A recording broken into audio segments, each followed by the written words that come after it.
ಕೇಂದ್ರ ಸರ್ಕಾರ ಜಾರಿಗೆ ತರಲು ಮುಂದಾದ ಶೇಕಡಾ 33ರಷ್ಟು ಮಹಿಳಾ ಮೀಸಲಾತಿಯ ಮಸೂದೆ ವಿರೋಧಿಸಿದ್ದ ಕಾಂಗ್ರೆಸ್ ವಿರುದ್ಧ ಈಗ ಆಕ್ರೋಶ ಭುಗಿಲೆದ್ದಿದೆ. ಜಿಲ್ಲೆಯಲ್ಲೂ ಬಿಜೆಪಿ ಪಡೆ ಪ್ರತಿಭಟನೆ ನಡೆಸಿ ಕಾಂಗ್ರೆಸ್ ಮಹಿಳಾ ವಿರೋಧಿ ಅಂತ ಕಿಡಿಕಾರಿದೆ. ಅದರ ಒಂದು ವರದಿ ನಿಮ್ಮ ಮುಂದೆ.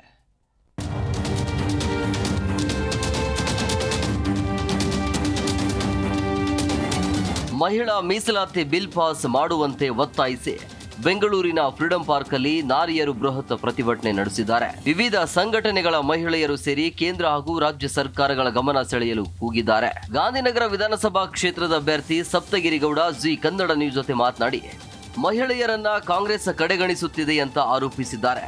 ಮಹಿಳೆಯರು ಎಲ್ಲ ಕ್ಷೇತ್ರಗಳಲ್ಲೂ ಪ್ರಮುಖ ಪಾತ್ರ ವಹಿಸುತ್ತಿದ್ದಾರೆ. ಹಾಗಾಗಿ ಅವರಿಗೆ ನ್ಯಾಯ ಸಿಗಬೇಕು, ಅನ್ಯಾಯ ಆಗಬಾರದು ಅಂತ ಕಿಡಿಕಾರಿದ್ದಾರೆ. ಆದರೆ ನರೇಂದ್ರ ಮೋದಿ ಅವರು ಇದನ್ನ ತಂದರು. ಅದಾದ ನಂತರ ಇದನ್ನ ಇಂಪ್ಲಿಮೆಂಟ್ ಮಾಡಬೇಕಾಗಿರ್ತಕ್ಕಂಥ ಒಂದು ಸಂದರ್ಭ ಬಂತು. ಇದಕ್ಕೆ ನಾರಿ ಶಕ್ತಿ ಅಭಿನಂದನಾ ಒಂದು ವಿಧೇಯಕವನ್ನು ಏನು ತಂದಂಥ ಸಂದರ್ಭದಲ್ಲಿ ಎಲ್ಲ ಪಕ್ಷಗಳು ಕೂಡ ಅದಕ್ಕೆ ಹಿಂದೆ ನಿಂತು ನಾವು ನಿಮ್ಮ ಜೊತೆಗೆ ಇದ್ದೀವಿ ಅಂಥೇಳಿ ಅದಕ್ಕೆ ಕೈ ಜೋಡಿಸ್ಬೇಕಾಗಿತ್ತು. ಆದರೆ ಕಾಂಗ್ರೆಸ್ ಮತ್ತು ಅದರ ಮಿತ್ರ ಪಕ್ಷಗಳು ಎಲ್ಲವೂ ಸೇರಿ ಒಂದು ಕುತಂತ್ರವನ್ನು ಮಾಡಿ ಇದಕ್ಕೆ ಡಿಲಿಮಿಟೇಷನ್ನು ಅದು ಇದು ಅಂತ ಹೇಳಿ ಸುಳ್ಳುಗಳನ್ನು ಹೇಳಿ ಜನಕ್ಕೆ ದಾರಿ ತಪ್ಪಿಸ್ತಕ್ಕಂಥ ಕೆಲಸವನ್ನು ಮಾಡಿ ಈ ಒಂದು ಬಿಲ್ಲನ್ನು ತಪ್ಪಿಸ್ತಕ್ಕಂಥ ಕೆಲಸವನ್ನು ಮಾಡಿದ್ದಾರೆ. ಈಗ ಇನ್ನು ಮಂಡ್ಯದಲ್ಲಿ ಮಹಿಳಾ ಮಸೂದೆ ದಂಗಲ್ ಜೋರಾಗಿತ್ತು.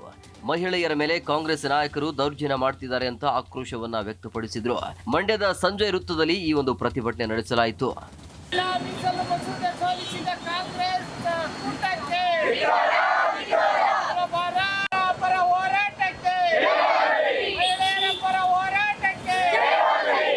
ಇನ್ನು ಶೇಕಡಾ 33ರಷ್ಟು ಮಹಿಳಾ ಮೀಸಲಾತಿಯ ಮಸೂದೆ ವಿರೋಧಿಸಿದ್ದ ಕಾಂಗ್ರೆಸ್ ವಿರುದ್ಧ ಚಾಮರಾಜನಗರದಲ್ಲಿ ಪ್ರತಿಭಟನೆ ನಡೆಸಲಾಯಿತು. ಕಾಂಗ್ರೆಸ್ ವಿರುದ್ಧ ಕಿಡಿಕಾರಿದ ಮಹಿಳಾ ಮಣಿಗಳು ಇದು ಮಹಿಳಾ ವಿರೋಧಿ ನಡೆ ಅಂತ ಆಕ್ರೋಶವನ್ನ ವ್ಯಕ್ತಪಡಿಸಿದ್ರು. ಮಹಿಳಾ ಮೀಸಲಾತಿಯನ್ನು ಧಿಕ್ಕರಿಸುವ ಮೂಲಕ ಕಾಂಗ್ರೆಸ್ ಮೀಸಲಾತಿ ಮತ್ತು ಮಹಿಳಾ ವಿರೋಧಿ ಸರ್ಕಾರ ಎಂಬುದು ಮತ್ತೊಮ್ಮೆ ಸಾಬೀತಾಗಿದೆ ಅಂತ ಕೇಂದ್ರ ಸಚಿವ ಪ್ರಹ್ಲಾದ್ ಜೋಶಿ ಕಿಡಿಕಾರಿದ್ದಾರೆ. His longest speech was against the OBC. Pandit Nehru opposed the reservation. These people are talking nonsense. ಹಾಗಾಗಿ ಮಹಿಳಾ ವಿರೋಧಿ ಮತ್ತು ಕ್ರೆಡಿಟ್ ವಾರನ್ನು ಗಮನದಲ್ಲಿಟ್ಟುಕೊಂಡು ಮಹಿಳೆಯರಿಗೆ ಅನ್ಯಾಯವನ್ನು ಮಾಡಿದಂಥ ಯಾವುದಾದ್ರೂ ಒಂದು ಪಾರ್ಟಿ ಇದ್ದರೆ ಪ್ರಮುಖ ಪಾರ್ಟಿ ಅದು ಕಾಂಗ್ರೆಸ್ ಪಾರ್ಟಿ ಮತ್ತು ಅದರ ಮಿತ್ರ ಪಕ್ಷಗಳು. ಇನ್ನು ಇದೇ ವಿಚಾರವಾಗಿ ಮಾತನಾಡಿದ ಮಾಜಿ ಸಚಿವ ಬಿಸಿ ಪಾಟೀಲ್ ಇದು ಇಂಡಿ ಕೂಟದ ಮಹಿಳಾ ವಿರೋಧಿ ಧೋರಣೆ ತೋರಿಸುತ್ತಿದೆ. ಕಾಂಗ್ರೆಸ್ನವರದ್ದು ಬರೀ ಓಟು ರಾಜಕೀಯ ಅಂತ ಕಿಡಿಕಾರಿದ್ರು. ಇದು ಮಹಿಳಾ ವಿರೋಧಿ ಧೋರಣೆಯನ್ನು ತೋರಿಸ್ತದೆ. ಇವತ್ತು ಕೇವಲ ನಾವು ಜಿಲ್ಲಾ ಪಂಚಾಯತ್ ತಾಲೂಕ್ ಪಂಚಾಯತಿಯಲ್ಲಿ ಮಹಿಳೆಯರಿಗೆ ಕೊಟ್ಟರೆ ಆಗಲ್ಲ, ಅದನ್ನು ವಿಧಾನಸಭೆಯಲ್ಲಿ ಮತ್ತು ಲೋಕಸಭೆಯಲ್ಲಿ ಕೂಡ ಹೆಣ್ಮಕ್ಕಳಿಗೆ ಕೊಡಬೇಕು 33% ಅಂತ ಪ್ರಧಾನಮಂತ್ರಿ ನರೇಂದ್ರ ಮೋದಿ ಅವರು ತಂದರೆ ಅದನ್ನು ವಿರೋಧಿಸಿ ಇವತ್ತು ಮಹಿಳಾ ವಿರೋಧಿ ಧೋರಣೆಯನ್ನು ತಂದಿದ್ದಾರೆ.